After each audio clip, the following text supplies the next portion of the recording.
Hey guys, tonight we're sailing into a story that smells faintly of sea salt, pineapple wine, and a dash of sweaty treasure maps. It's a tale about pirates, not the Johnny Depp kind, but real ones, the kind who argued about dance rules and held elections under palm trees. We're going to explore a bizarre little slice of history where criminals built a society, and it kind of worked. Now, this isn't your typical bedtime voyage. You're going to meet some odd folks. Toothless but philosophical, sunburnt but democratic. And yes, you'll learn that at least one pirate constitution actually included provisions about how and when to dance. You probably wouldn't have lasted a week in their world. No offense, but neither would I. So, before you get comfortable, take a moment to like the video and subscribe, but only if you genuinely enjoy what I do here. And hey, drop your location and what time it is where you are. I always like knowing who else is out there listening to bedtime stories about utopian outlaws. Now, dim the lights. Maybe turn on a fan for that soft background hum, and let's ease into tonight's journey together. You trudge through thick morning mist, heavy as porridge, clinging to your ankles as your small wooden boat scrapes onto a quiet shoreline.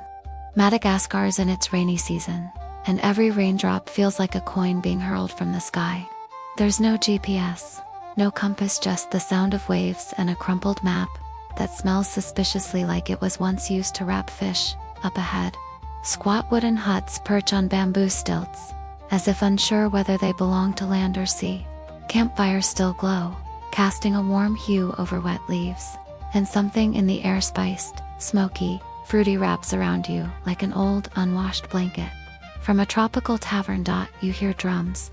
Not fast, not elegant, just steady, like an old owl trying to play jazz.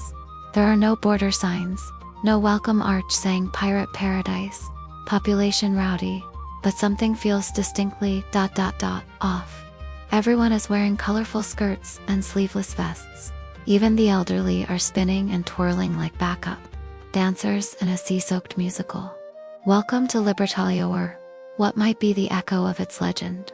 A place whispered about in old sailor songs and half-drunken stories.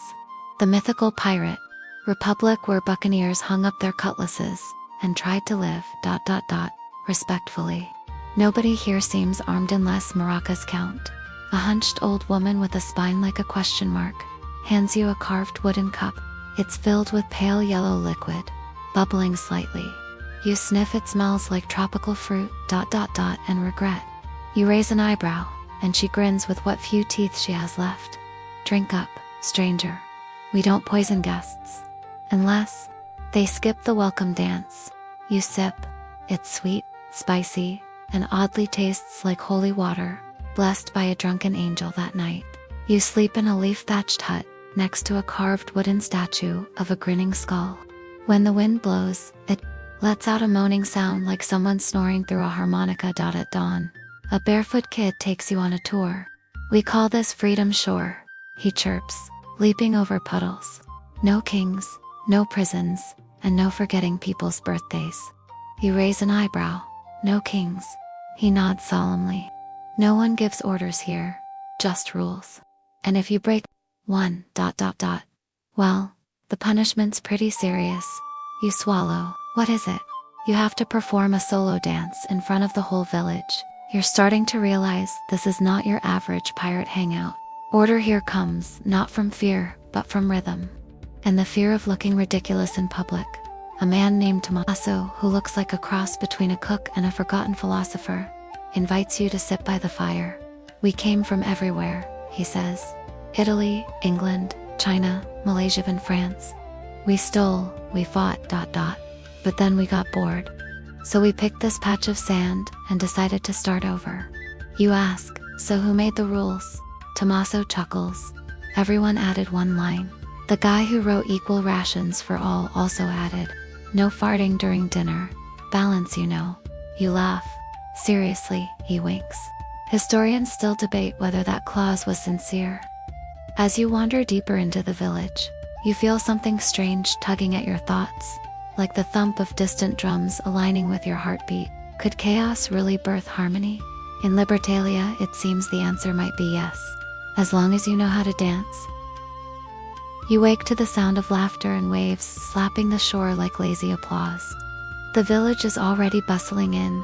The goats seem to have things to do. Somewhere in the distance, someone's trying to play a flute made out of bamboo, and it sounds like a bird arguing with a sneeze. It's kind of charming. Today's a big day, apparently. You've been invited to observe the Great Council, the governing body of Libertalia. That's right, pirates have a government, and not just a loose one where the loudest guy wins. No, this is an actual system, with rules, debates, and voting.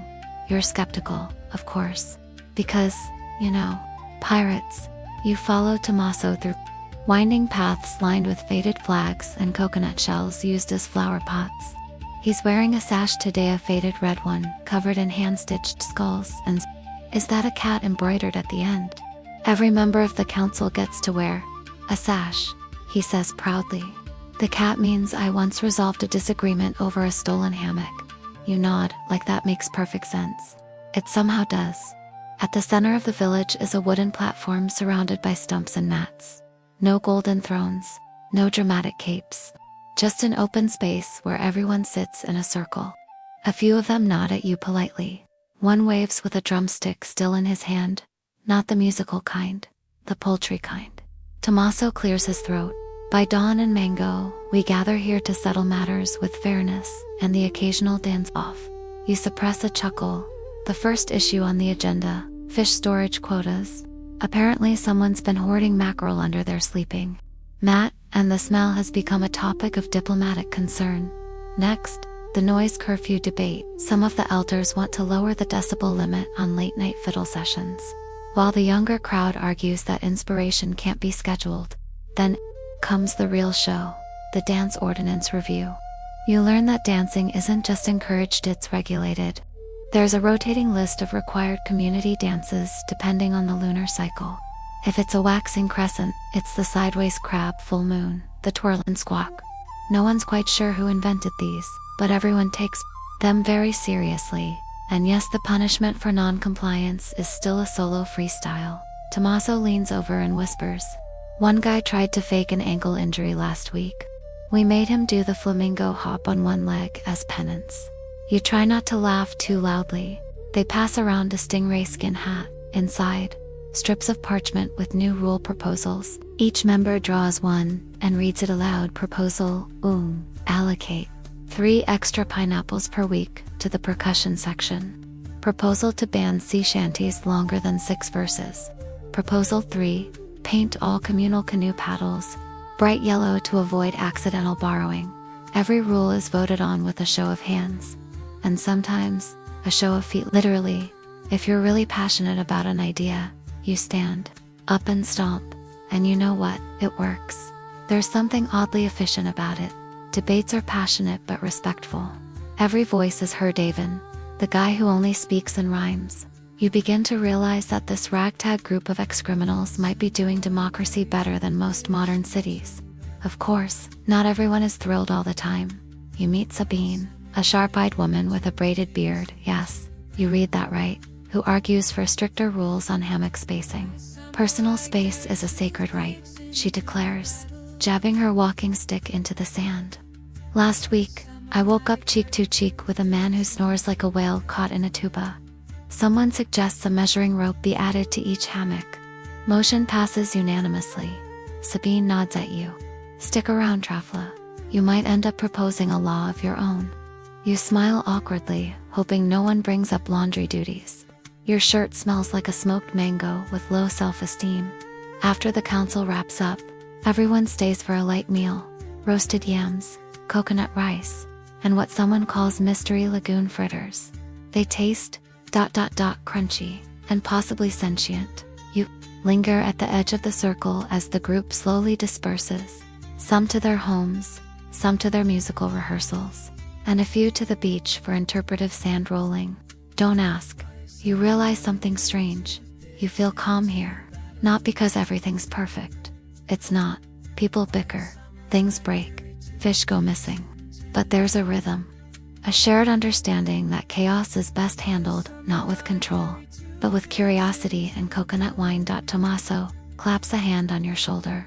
Not bad for a bunch of thieves and poets, huh? You nod, watching the sun dip low on the horizon, throwing streaks of gold across the ocean. It's weird, you say, but it works. He grins. Most beautiful things are weird. Libertalia's just a little weirder than most.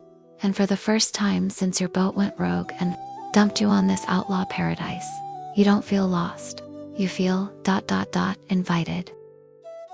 The sky has turned the color of ripe papaya, and the air smells like roasted plantains and sea breeze, an oddly comforting mix. You're wiping your hands after what you think was your fourth helping of coconut yam stew, when a small girl taps your elbow. She looks up at you with serious eyes and a feather sticking out of her hair, like a declaration of war. It's almost time, she says. You blink. Time for what? She gasps like you just confessed to eating sand. The moon gathering, obviously. She grabs your wrist with the intensity of someone guiding a blindfolded person across a tightrope. You follow her down winding paths, where glowing shells light the way, until the trees open up to a wide clearing, filled with villagers, in motion, spinning, stomping, clapping. The drums thump like a lazy heartbeat. The moon, fat and golden, watches overhead like a silent chaperone. Welcome to the monthly ritual, where missing a beat isn't just embarrassing, it's illegal. You try to fade into the background. Maybe no one will notice you. You can clap quietly, sway a little, pretend you're rhythmically inclined. But fate, that ever mischievous prankster, has other plans. A booming voice cuts through the drumming. Newcomer, you haven't danced. Yet you freeze, heads turn. Even the goats seem to pause in judgment. A tall man with arms like braided rope steps forward. His name is Recco, and apparently, he's the Minister of Vibes. That's not a joke. It's a real title, embroidered in sequins on his vest. He points at your feet. They haven't moved. That's a violation, you stammer. I was just absorbing the atmosphere. Absorbing is fine, he says, but motion is mandatory. Before you can protest, the crowd parts, and you're nudged gently but unmistakably into the center of the clearing. Someone hands you a sash. Someone else places a woven crown of seaweed and feathers on your head. A third person hands you, is that a fish? Yes, a tuna, dried, decorated, and tied to a stick like a ceremonial staff. This is your punishment, Recco declares, with theatrical flair. You must perform the dance of the reluctant tuna. There is no rehearsal, there are no instructions, just a lot of people waiting for a show. You try to remember every embarrassing wedding you've ever attended. You wiggle, you spin, you flail your arms like a pasta noodle caught in a storm. The fish wobbles dramatically. Somewhere in the crowd, someone begins to chant tuna. Tuna, tuna, oddly enough. You begin to enjoy it. You're terrible, but so is everyone else. There's no judgment, here just laughter and rhythm. Your feet find their place, somewhere between ancient ritual and interpretive chaos. When you finally collapse in the sand, breathless and dizzy, the crowd cheers. A woman hands you a coconut shell of chilled mango juice. You did well, she says. Next time, try not to hold the fish by the tail. It's disrespectful to the tuna. You nod solemnly. I will never make that mistake again. You sit on a driftwood bench as the night wears on, watching people swirl and leap in moonlight. There's an old man doing a kind of spinning squat move that defies anatomy. A child attempts a handstand and lands in a pile of decorative kelp. Everyone cheers. Tommaso plops down beside you with a bottle of something that smells suspiciously illegal. Dancing solves a lot of things, he says. It humbles the proud and uplifts the awkward. You raise an eyebrow. Was this rule really written into law? He chuckles. Oh yes. Section 8, Subclause 4. All shall sway under the moon, lest they face the fish. You sip seems oddly effective.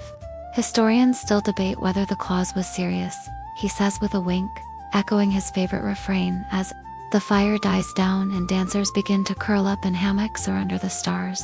You feel something you haven't felt in days, maybe weeks. A calm so complete it fills you from your sunburned scalp to your slightly sore toes. This place, for all its absurdities, works. People argue, yes, but they argue while dancing. They laugh during punishments. They enforce laws with rhythm and restore order through movement. It's ridiculous. It's perfect. And somewhere deep inside you, a little voice whispers, maybe the world could use more laws about dancing. Morning comes slow, as if even the sun had one too many coconut cocktails last night. You wake in a hammock that sways just enough to make you question whether you're still dancing or if the earth has learned to groove. Outside, the village is quieter now, less jazz concert, more sleepy beach town. A rooster crows in a distinctly off-key manner. Someone nearby is humming a lullaby while feeding a goat something that looks like pirate trail mix. You're still processing the events of last night, especially the part where you accidentally dropped your ceremonial tuna. A violation you suspect might follow you for years, like a fishy scarlet letter. But Tommaso is already at your side, his vest swapped for a loose linen robe. Come, he says. Time to meet the elders. You follow him to a part of the village shaded by palms, so old their trunks are more wrinkled than wood. Hammocks are strung low, almost at ground level, like sleepy spider webs.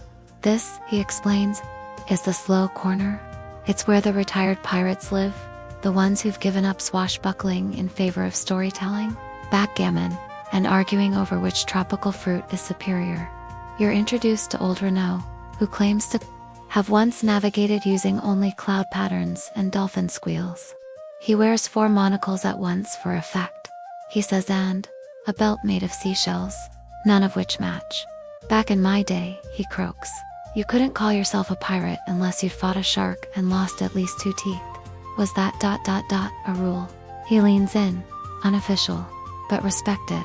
Next to him is Maribel the Mumbler, who hasn't said a coherent sentence since 1993, but insists on sharing seaweed candy and smacking everyone with a fan shaped like a fish. She sits knitting something enormous, possibly a hammock, possibly a trap for large birds. No one is sure. As you take a seat, Tommaso explains the tradition here. The elders are never abandoned. Retirement isn't exile, it's elevation. They're the keepers of stories, he says. The living journals of Libertalia. Every day, one of the elders is invited to tell a tale. The stories aren't always consistent, and some are definitely embellished. One man insists he once romanced a volcano, but no one minds. Truth, here, has flexible borders. Today's storyteller is Captain Jules, an old man with a beard so vast it needs its own hammock. He limps to the fire pit and begins without fanfare. There was a time, he rasps, when a merchant ship wandered into our bay, lost, frightened, full of cheese. You blink cheese.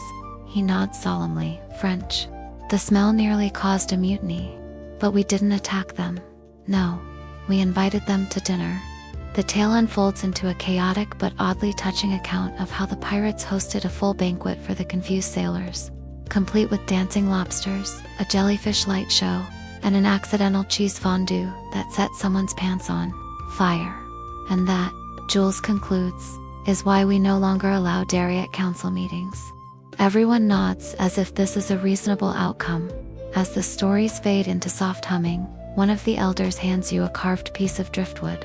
You're part of the story now, she says. Mark your name, or symbol, or favorite fish. Add to it every time someone new survives the first moon dance. You carve a tiny tuna with a questionable smile. It feels right. Later, you help rake the sandpaths clean. It's a meditative task, interrupted only by the occasional coconut falling dangerously close to your head. The elders watch from their hammocks, offering unsolicited advice. Back straighter. Sand doesn't rake itself. Don't ignore that crab, it's judging you.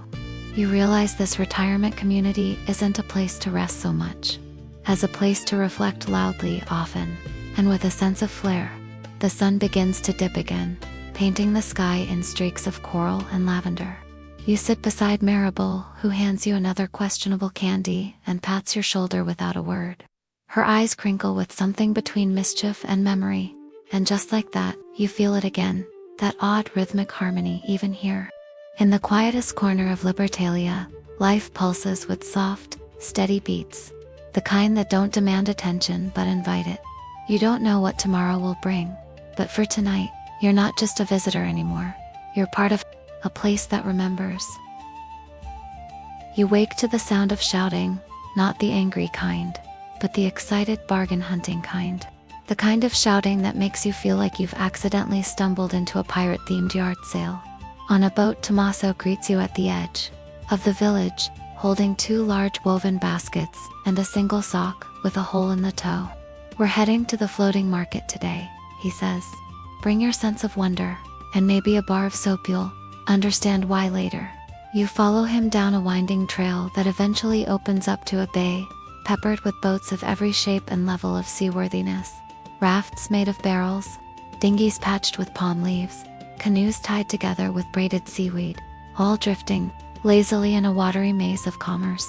Welcome to Libertalia's answer to capitalism, a market with no fixed prices, no receipts, and absolutely no refunds.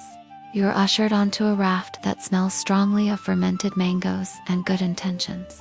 It wobbles as you step aboard, and a man nearby shouts, "Careful. That board's only emotionally stable until noon." The rules of the market are simple. Everything's negotiable. Nothing is guaranteed, and your facial hair influences prices. "That's right," Tommaso explains. "It started as a joke. One vendor offered a discount to someone with an impressive beard. Now it's tradition. The longer your beard, the better your bargaining power." You glance around, beards everywhere. Braided, dyed, bejeweled, even a few fake ones held on with string and hope. One lady has glued coconut fibers to her chin and is currently bartering for a wheel of something that might be cheese or very dense soap. You pass stalls, selling dried seaweed scrolls with fortunes written in squid ink lanterns, shaped like seahorses, fish, jerky in 7 alarming colors, handmade sandals made from actual flippers, and yes, pineapple jam that smells like joy and regret. Child tries to sell you a rock. "Just a rock."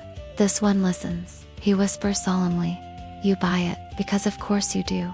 There's a booth where prices fluctuate every 10 minutes based on what the vendor calls emotional weather.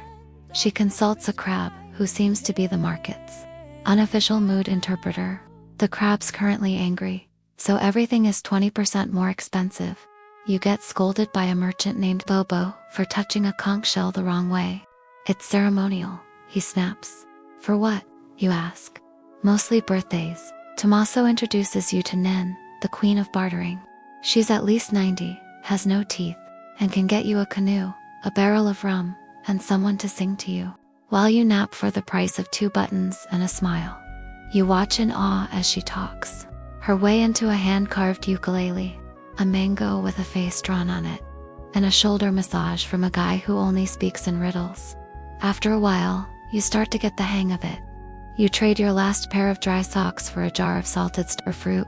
You swap your makeshift walking stick for a carved flute that only plays 3 notes, but very dramatically. There's music in the air, improvised, chaotic, joyful.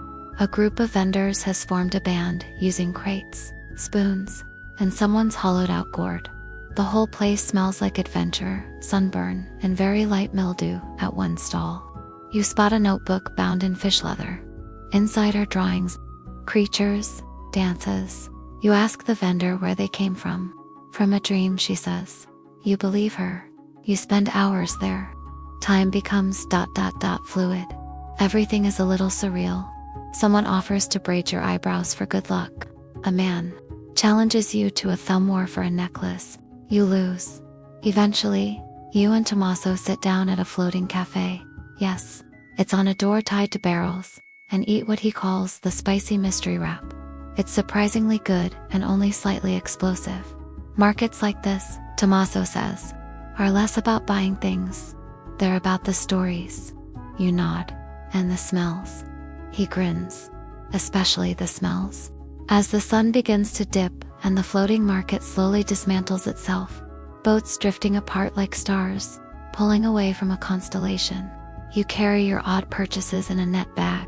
The crab rock, the 3-note flute, the fish leather notebook, a tiny wooden carving that may or may not be of you doing the tuna dance. You don't know what any of it's worth, but somehow, it all feels like treasure.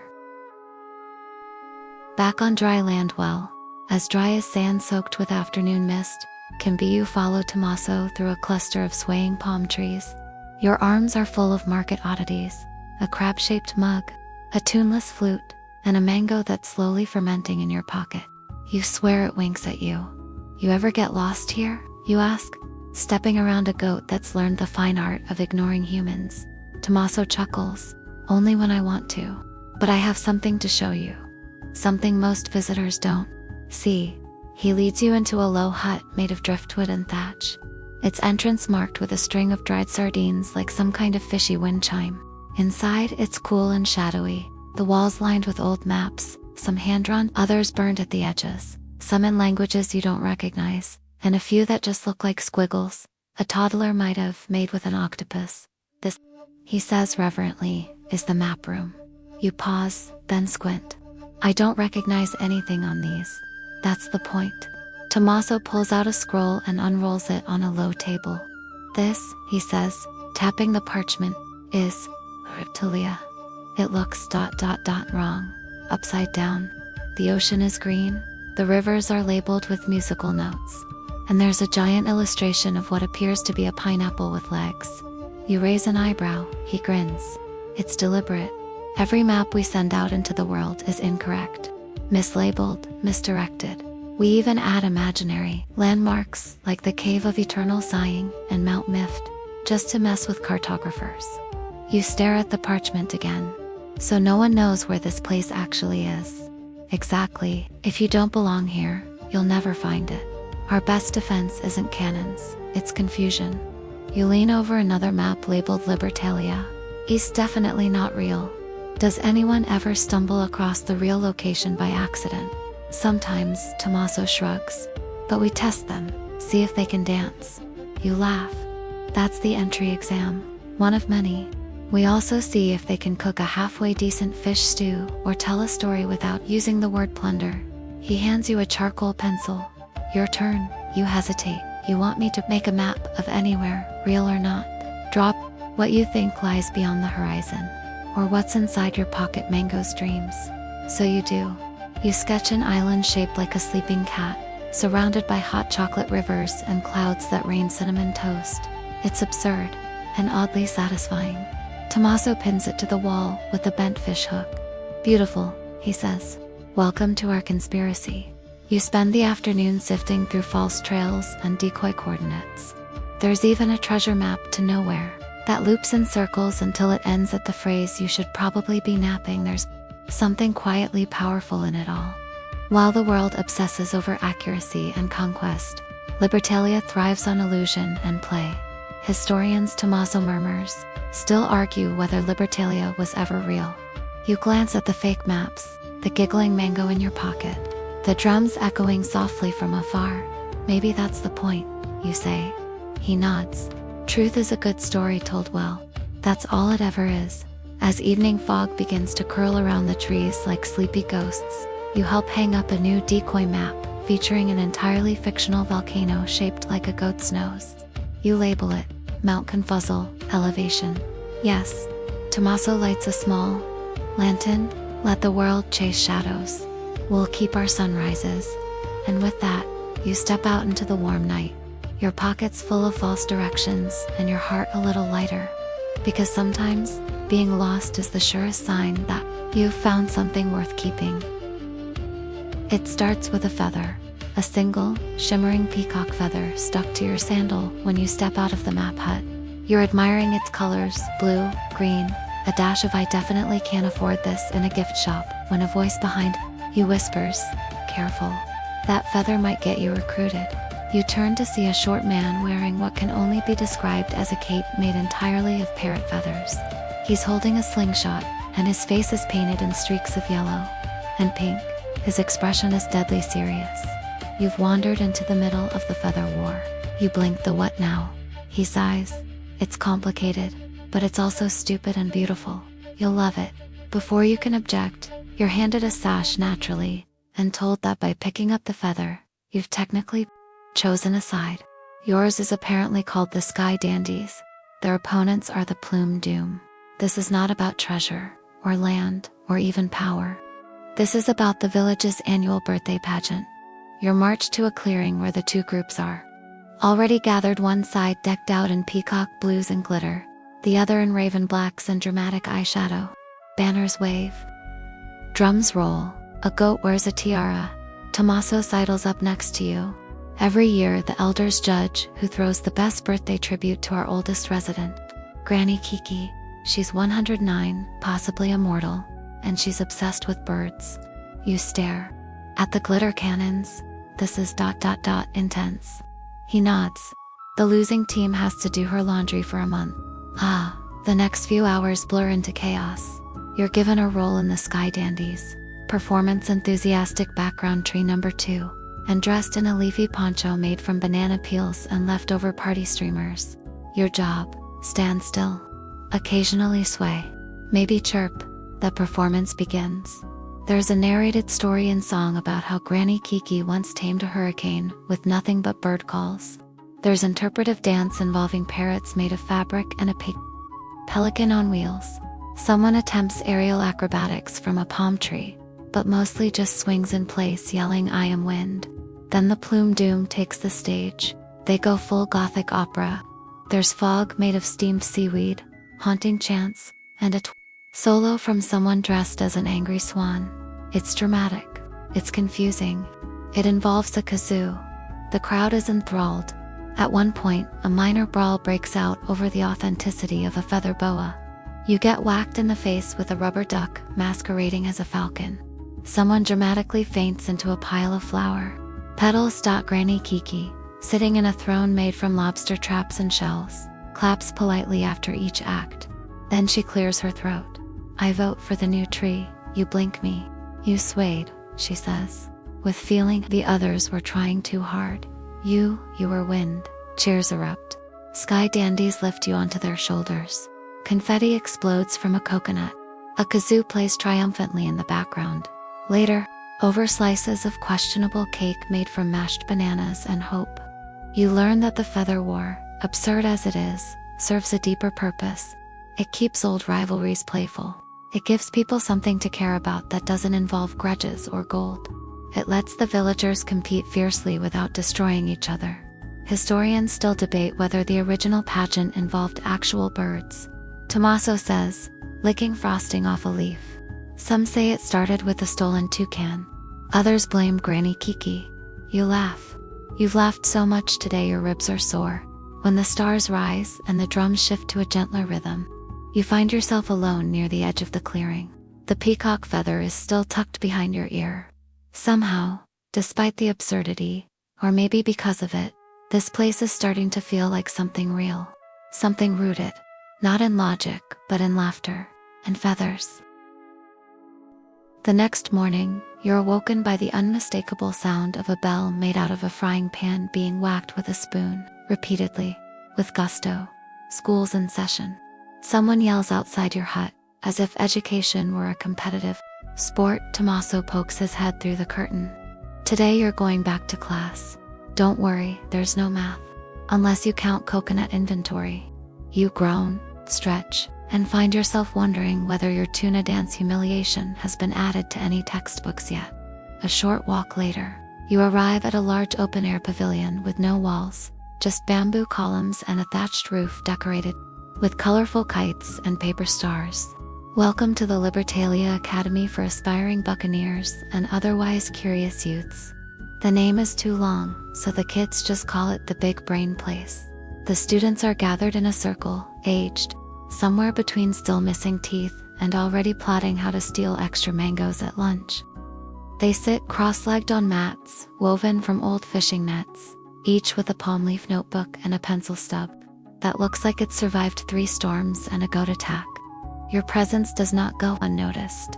A girl with 1 pigtail and about 5 missing front teeth points at you. Are you the tuna dancer? You sigh. I guess I am now. Cool, she says, and immediately loses interest. The first lesson is music, but not scales or theory. Here, the kids are learning how to play sea shanties on handmade instruments, driftwood drums, crab claw castanets, and flutes carved from hollowed kelp. The rhythm is ... enthusiastic.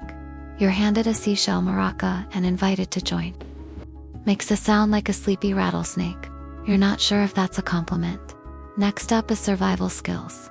Instructor a wiry woman named Captain Addie, who wears a bandolier full of chalk, and once escaped a jellyfish swarm by reasoning with them.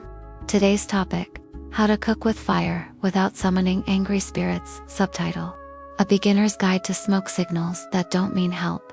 The kids learn how to build small fires, cook bananas in their own peels, and extinguish flames with coconut milk because it's dramatic and smells nice. One student gets distracted by a beetle and accidentally invents a new type of pudding. It's declared edible after some debate.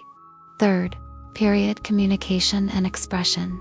A gentle old man named Professor Mayer teaches the art of letter writing, specifically romantic correspondence in Old Malay script. Love, he says softly, is an essential part of diplomacy. Also, it's funny when kids write terrible poems. You sit in as they write odes to each other. Lines include, "Your hair is like seaweed in a kind way. When I see you, I forget how to count fish. You smell like grilled pineapple and hope." It's adorable and surprisingly effective. You catch one boy blushing furiously after a girl hands him a folded note with only 3 words. Nice foot coordination. Lunch is a riot of grilled things you can't identify, and a dessert called cloud gloop. You don't ask questions, you just eat and smile. Afterward, the children present their daily oral reports, a mix of pirate history, imaginary inventions, and conspiracy theories about how goats might be controlling the tides. One girl gives a presentation titled "Why Sea Sponges Deserve Voting Rights." You give her a standing ovation. You start to realize this isn't just a school. It's a training ground for a better version of the world. One where learning is joyful, weird, and occasionally edible. Where imagination holds equal weight with knowledge. Where history isn't memorized, but reenacted with sock puppets. Tommaso nudges you. Not bad for a bunch of barefoot geniuses, huh? You nod, watching the kids race toward the beach for their final class. Buoyancy and the art of staying afloat. While screaming joyfully, historians still debate whether Libertalia ever had formal schooling, Tommaso adds, but this feels more real than anything I've seen in a textbook. You sit quietly, the sound of laughter echoing down the shore. A boy waves at you mid-dog paddle. A girl shouts, "Watch me float and recite poetry." And you think to yourself, if this is what the next generation of pirates looks like, maybe the world's going to be okay after all. Night falls like a lazy curtain, slow and uneven, stitched together with stars. You're curled near the central fire pit, a bowl of something smoky and vaguely citrus in your hands. Around you, the village is winding down.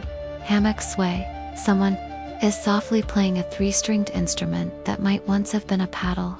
The fire pops now and then, like punctuation for unspoken thoughts. Tommaso nudges your side with the roasted yam on a stick.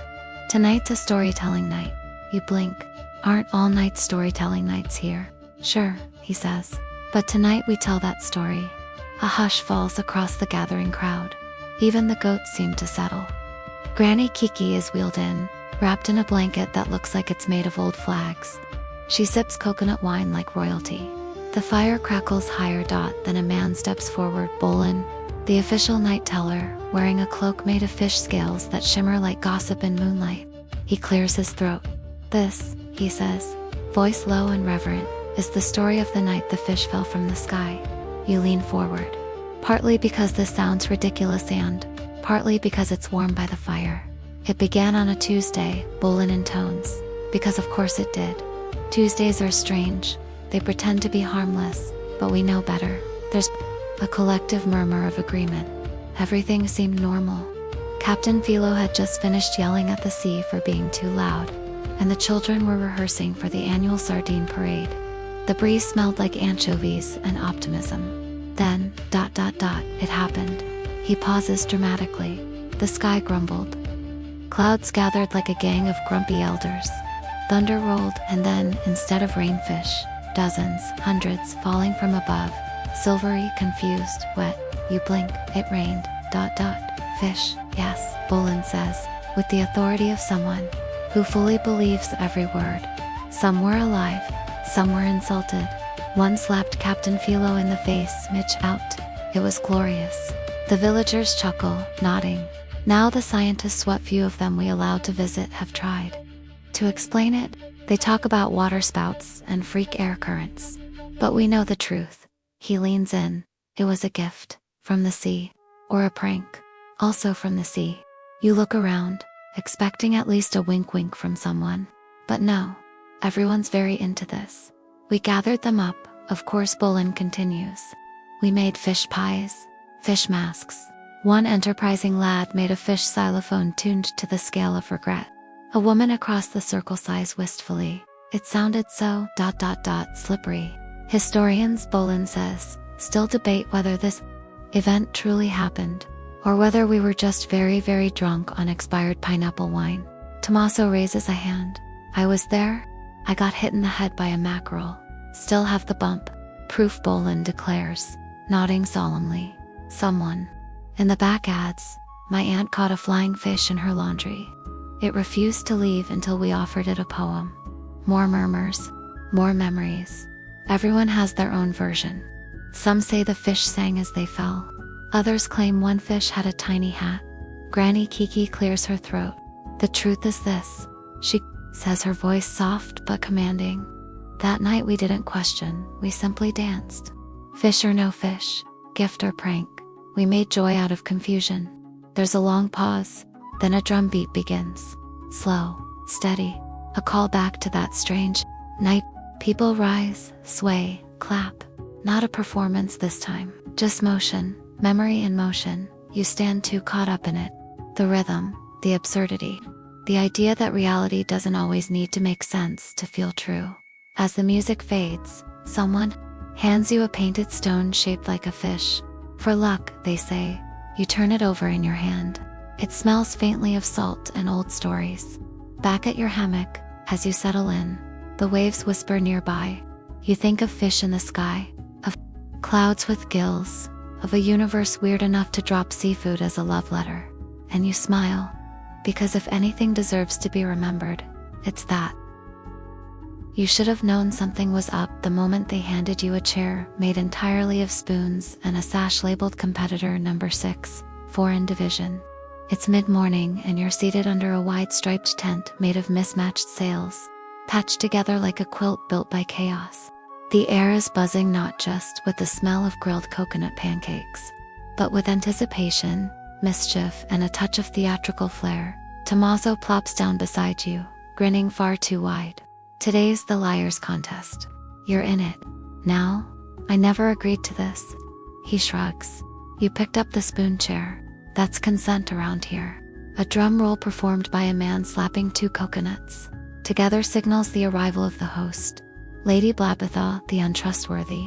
She enters wearing robes made of book pages and a crown shaped like a question mark. Her pet iguana perches on her shoulder with a monocle and an air of judgment. Welcome, she announces, voice like honey and threats, to the grand tradition of half-truths, almost facts and tales taller than Tommaso's mango hat collection. Tommaso waves. It's a real collection. Rules are simple. Contestants each tell a story. The least believable but most compelling tale wins. No props, no notes, just your words, your confidence, and your ability to sell a narrative as if it were a hot pancake on a rainy day. First up is Captain Pibbs, who claims he once rode a turtle from Madagascar to Portugal, using only a spoon as a paddle and humming sea shanties in reverse. The crowd claps. A baby throws a mango in approval. Next, Miss Jera, who says she invented a type of soap that sings when used, but only in key with the moon's phase. Tommaso leans in. She won 3 years in a row. Her moon soap story became a local myth. I still hum it in the shower. You're getting nervous. Then Giddy Sid tells the tale about marrying a ghost, losing her to a jealous lighthouse, and now only being able to communicate with her through Morse code blinking from jellyfish. Mesmerizing, beautiful, utter nonsense. Then it's your turn. The crowd quiets. The iguana stares. Your mouth opens and to your surprise, the story tumbles out, fully formed, like it's been waiting for this exact moment. You tell them about the time you were kidnapped by sentient clouds. They were lonely, you explain, and wanted someone to teach them how to dance. You taught them the salsa. One cloud got so into it, he cried himself into a thunderstorm. It flooded a town, yes, but it was the happiest flood on record. You talk about how the clouds rewarded you with a beard made of lightning. Sadly, it burned off all your socks, and how every now and then, when the moon is right, the clouds still whisper your name in the static of nearby radios. Silence. Then applause. Wild, whooping, howling applause. A small child runs up and hands you a flower. Teach me cloud salsa. You bow. Lady Blabatha confers with the iguana, who blinks once apparently, that means yes, then lifts your arm in victory. You've done it, she declares. You've lied so convincingly, so absurdly, that half of us now believe it's true. And the other half are Googling, do clouds have hips? You're given the golden cabbage trophy, which is just an old cabbage, shell painted gold and glued to a spoon. It's magnificent. Later that night, sitting by the fire with your trophy beside you, Tommaso clinks his cup to yours. Want to know the best part? You raise an eyebrow. Some of our best traditions started as lies. Someone made them up for a laugh, but they stuck, because they made people feel something. You glance at the spoon chair, now slightly wobblier than before. So, does that mean none of this is real? He shakes his head. It means reality's more flexible than people admit, especially here.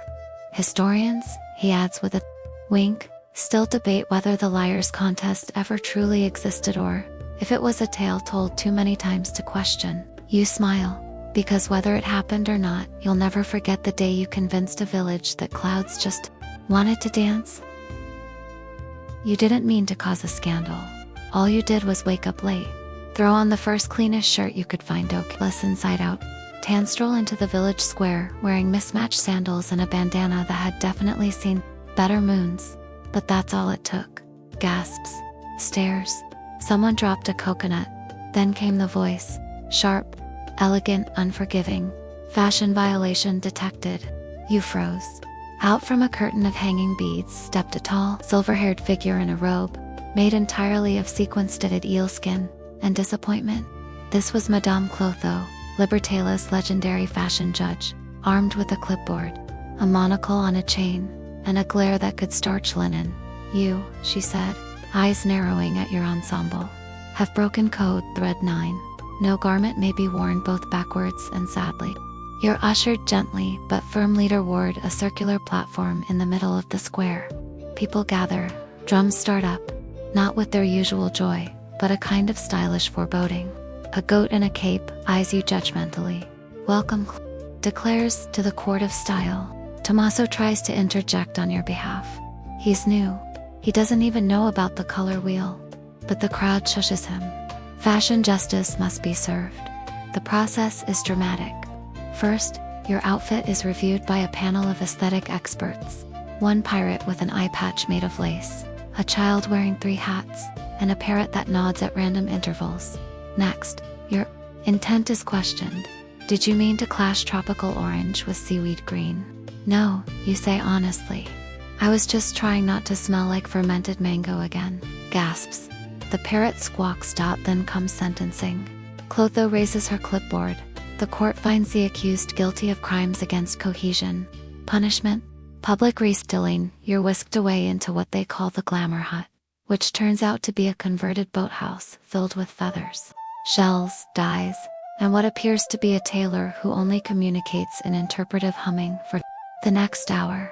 You are measured by a goat named Fabricio, dusted with glitter made from crushed seashells wrapped in kelp ribbons and sparkly netting and fitted with a sea urchin brooch that is thankfully no longer alive. You emerge transformed. The crowd gasps again, this time in awe. You're dazzling, glowing, possibly bioluminescent. Someone throws flower petals. Someone else starts to cry. Now Clotho says, you must complete your redemption. You know what's coming. The runway of repentance. A plank has been set. Up, stretching from the court to the sea, lined with lanterns and cheering villagers. The drums start. You step forward, 1 foot, then another. You strut, you twirl. You pause at the end and blow a kiss to the judging parrot. The crowd goes wild by the time you reach the end. Soaked in applause and a little sweat, you've not only been forgiven, you've become something of a trend. Someone yells, where can I get that exact sea urchin pin? Another shouts, you're serving nautical realness. Tommaso meets you at the finish line, cackling. Not bad for a guy who started the day looking like a laundry accident. You bow dramatically. I regret nothing. Well, you should. Still turn that shirt right side out, he whispers. It's got a jelly stain. That night, you sit around the fire in your new threads, sipping something fizzy and slightly alarming in color. You're exhausted, but also a little radiant, because in Libertalia, even justice comes with sparkles. Historians, Tommaso murmurs, still debate whether the court of style was ever enforced seriously. You glance at your glittering cuffs. Oh, it's serious. You say dot, and somewhere in the village, a goat bleats approvingly. It starts with a bottle. You're walking along the beach trying not to trip over your own seaweed sash. Still glittery from yesterday's fashion fiasco, when something glints in the tide. Not driftwood, not a crab shell. A bottle, bobbing, gently, sealed with wax and wrapped in twine. Curious, you fish it out.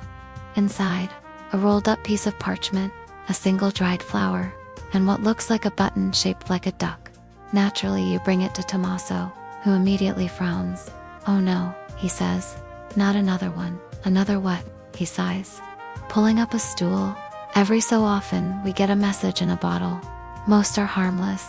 Birthday wishes, bad love poems. One guy once sent us a drawing of a sandwich and asked for feedback, but this, he unrolls the parchment carefully. It's a poem, beautiful, strange, melancholic. You read aloud when stars forget their skybound names, and tides begin to sing. Remember me not for my blade, but for the joy I tried to bring. Tommaso's face darkens. It's him who, Cleon, the would-be traitor, the man who nearly broke Libertalia. You sit up straighter. Cleon, as it turns out, was once one of the original founders, charming, sharp-eyed, and as quick with a joke as with a dagger. But he grew restless, wanted Libertalia to expand, to conquer, to become an empire rather than a refuge. He started whispering, Tommaso says. Little things, just suggestions at first. We could charge outsiders, build a navy, establish taxes. Can you imagine? You shudder. Eventually we confronted him. There was shouting, drama. The council was ready to exile him. You glance at the bottle, but they didn't. Tommaso smiles faintly. He stood up at his trial and read a poem. Just one, about waves and regret, and how his heart was an anchor too heavy to carry. And that worked. Historians still argue about whether he meant it. Tommaso murmurs. But it was ... good. Too good. We couldn't hate him after that. Instead of exile, they offered him solitude. He was allowed to stay on the far side of the island, in a hut built half into a cliff. No council votes, no say in the market. Just silence, sea, and time. Every year or so, someone finds a bottle. Sometimes it's a sketch, sometimes a joke. Once, a recipe for something called pudding revenge, but always with a poem, and always signed simply. See, you hold the parchment again. It's soft at the edges. The ink dances, delicate but deliberate. Where is he now? No one's sure, Tommaso says. Some say he sailed away, some say he turned into mist. Some say he just became part of the island. But the poems keep coming. Later that evening, you bring the poem to the elders. They don't read it aloud, just pass it from hand to hand. Silent. When it reaches Granny Kiki, she folds it, kisses it, and places it under her cushion. We keep them, she says. Even the words of the ones who almost left us. You don't know what to make of it. This forgiveness bound up in verse. This willingness to remember someone not for what they did, but for how well they said sorry. And that night, as you lie in your hammock, under a sky so full of stars it feels overbooked, you imagine a man on a cliffside, watching the moon, writing words that no one asked for but that everyone seems to need. In Libertalia, even betrayal has a soft edge. Even regret can be recycled into something beautiful. You're beginning to think Libertalia is held together by three things: hope, rhythm, and whatever messages wash ashore in bottles. Because the very next morning, it happens again. You're helping tidy up the hammock, still slightly glittery. From the fashion court debacle, when a boy runs up the path, waving a green glass bottle overhead like he's discovered Atlantis. It's got writing, he shouts, and a drawing of a llama. You and Tommaso gather with the others near. The main fire pit as the elders gently ease the scroll from the bottle's neck. The parchment is damp but intact, the ink a little blurred, but still legible. To my dearest Libertalia, if you find this, know that I am alive mostly. I drift, but I remember. Your music still plays in my sleep. Your mango stew haunts my dreams in a good way. Mostly I've built a boat, not a good one, but it floats usually. If the sea is kind, I'll return. If not, well, let this be my RSVP in spirit. Tell Granny Kiki I still have the wooden spoon she gave me. Tell Tommaso he still owes me a fish. And if you see my old hammock, don't let the goats have it. With all the salt in my heart, Odo. The crowd erupts not in sadness, but in cheers. A woman in the back throws both hands in the air and yells, I knew he wasn't dead. Someone begins drumming. Someone else starts collecting fruit. You blink. Wait, who's Odo? Tommaso grins. An old friend. Left a decade ago. Claimed he wanted to find the edge of the map. Most thought he got eaten by ambition. Or a whale. Same difference. But he's alive. Maybe, maybe not. But that's not the point. The elders convene a council meeting within 10 minutes. Not to debate logistics. Not to argue. But to organize a welcome home party. You try to understand, but what if he doesn't come back? Granny Kiki pats your shoulder. That's future. US's problem. Present us as baking. And just like that, preparations begin.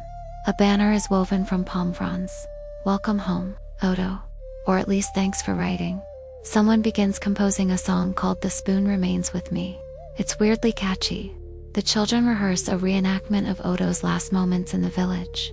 He tripped on a root, dropped a watermelon, and yelled adventure, before paddling away on what was essentially a fruit crate with optimism. A goat is dressed in a tiny sailor's cap and dubbed Captain Odo, honorary. The goat is non-committal but photogenic. By sundown, the beach is alight with lanterns. Coconut stew bubbles in enormous pots. There's a table piled high with mangoes carved to resemble boats. One child insists on writing a speech titled Why I Will Marry Odo When I'm Older. Everyone contributes something. You write a short poem, even drifting far and wide. Some roots tangle with the tide. Home's not walls or stone or sand. It's knowing where they'll still hold your hand. Tommaso claps when you read it. You're really getting the hang of us. You smile. I think I might be. That night, even though Odo doesn't appear, everyone eats and dances and tells stories like he's already there. And maybe he is. In every laugh, in every off-key verse of The Spoon Remains With Me. In the way this place insists on celebrating presence, even in absence. Historians, Tommaso says softly, still argue whether Odo ever really existed. You clink coconut cups. If he didn't, someone should invent him. He grins. That's what we do best. You feel it before anyone says it aloud. A shift, a slowing of pace. That subtle silence that arrives before a goodbye when laughter still happens, but lingers a little too long. When hugs last a beat more than usual. When even the goats seem unusually sentimental. You're helping roll up a fishing net that curiously has been turned into a hammock swing for 2 ducks. When Tommaso approaches, we're throwing you a farewell feast tonight, he says gently, like he's trying not to scare off a bird. You blink. Leaving, he nods. The tide's changing. Your raft's been patched. The moon's in a good mood. If you want to go, you can. If you want to stay, we'll make more hammocks. You pause. You didn't even know you had a raft. You definitely didn't know the moon tracked your schedule. But you also feel it. This chapter is drawing to a close. The villagers spring into action, because in Libertalia, no one leaves without a party. By sundown, the beach is a warm galaxy of lanterns and soft voices. Tables are set with dishes you didn't know existed. Octopus bread, mango petals, starfruit jelly shaped like constellations. There is a fish carved into the likeness of your face. It's unsettling. Also flattering. Every farewell needs 3 things, Tommaso explains. A meal, a memory, and a final dance. You eat like you've never eaten before. You tell your favorite story about the time you danced with the tuna and lived to tell the tale. The children interrupt constantly to correct your details. Then, one by one, the villagers begin offering partying gifts. Granny Kiki hands you a seashell tied to a spoon, for stirring memories, she says. The children present a book they made by stapling palm leaves together and drawing every ridiculous thing you did. It's mostly pictures of you tripping. Fabricio the goat gives you a headbutt and something that may be an old sock. Tommaso, finally, gives you a folded piece of parchment. A map, he says. Completely useless, entirely wrong, just the way we like it. Then, the music starts. Drums clapping, that 3-note flute you bought way back when. Everyone gathers in a circle. You're pulled to the center this time. No sash, no punishment, just movement, just joy. You dance. Wildly, badly, wonderfully. Others join Recco Madame Clotho in a new seaweed gown. Even the parrot, sort of. You twirl and spin and laugh until you fall into the sand. Gasping, the stars above are thick, close, like freckles on the night. Tommaso sits beside you. You've changed, you know, he says. You nod. I feel softer, stranger, better. That's Libertalia, he whispers. We rub off. You lie there for a while, listening to the waves. The fire pops. A nearby villager tries to rhyme barnacle with miracle. You let the sound carry you. You don't know what your next stop will be, or if the rest of the world will feel half as alive as this place. But you do know this. You've danced with Tuna. You've judged soap. You've lied your way to truth. And you've been loved by a village that probably doesn't exist on any map. And somehow, that's enough. The sky begins to lighten, not with drama, but with a soft hush, like someone slowly drawing back the curtains on a dream. The stars are fading, and the moon's taking her graceful bow, slipping beneath the sea like a secret told only once. You sit on the edge of the dock, toes grazing the water, your pack beside you. Now full of the most impractical but beloved objects you've ever owned. A glitter-smeared sash, a rock that listens, a fish-shaped trophy, and a poem you still haven't stopped rereading. Your raft awaits. It's floatable. That's really the best word for it. Built from driftwood barrels, and the sheer stubbornness of a village that refuses to say goodbye without style. Tommaso joins you, holding 2 steaming cups of something that smells like roasted pineapple, and possibly mild regret. He hands you one. No speeches. You say quietly, no speeches. He agrees, then promptly adds, but if you fall off the raft, try to land on your left side. That one floats better. You laugh, and maybe cry a little. Just a little. The villagers gather slowly behind you. No parade this time. No feathers. Just a quiet, radiant presence. Granny Kiki blows you a kiss. The goat snorts.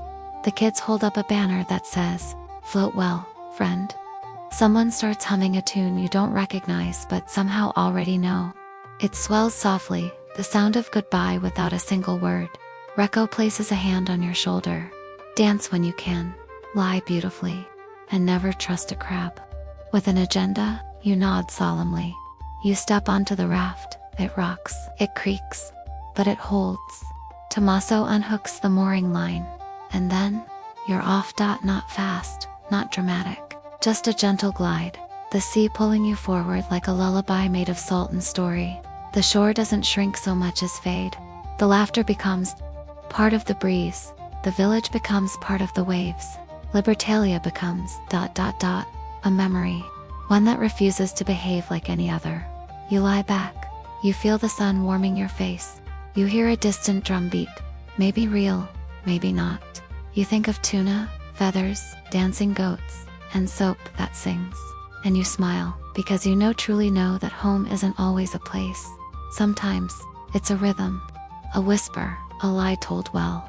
A dance you didn't know you needed. And sometimes, it floats. Now the raft drifts slower. The waves whisper lower. The light dims not into darkness, but into calm. The stories blur, soft at the edges like ink left. In the rain, you feel your body grow still, weightless, quiet. A voice hums from somewhere. Maybe the stars, maybe just your own memory.